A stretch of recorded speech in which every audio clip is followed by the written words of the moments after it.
Els jugadors del Sabadell celebraven la victòria i és que saben que ja tenen un peu i mig a la final de la Copa del Rei.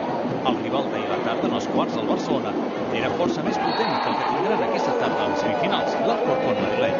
Els ballesans van fer un gran partit amb molta intensitat, sense inquietar-se durant els primers minuts, on era el Barcelona el que portava l'iniciativa del marcador.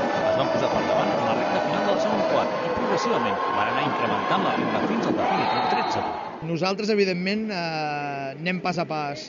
Sabem com està el waterpolo, però nosaltres, de la mateixa manera que estàvem convençuts que podíem guanyar el Club Natació de Barcelona i que això havia de ser un primer pas per avançar, hem vingut a guanyar el títol.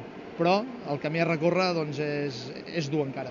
I és que el Barceloneta, que ha guanyat les últimes 4 copes, és el candidat indiscutible a guanyar també la cinquena. De moment, ha arrencat amb una golejada davant de l'amfitrió, el Natació Sant Andreu, que no va poder marcar fins al tercer quart.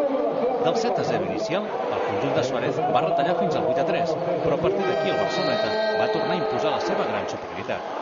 Aquesta tarda en semifinals, però, tindrà per rival l'únic equip català que ha pogut derrotar-lo aquests últims anys, el Terrassa, que fa unes setmanes va trencar la ratxa que tenien els barcelonins de 132 partits invictes.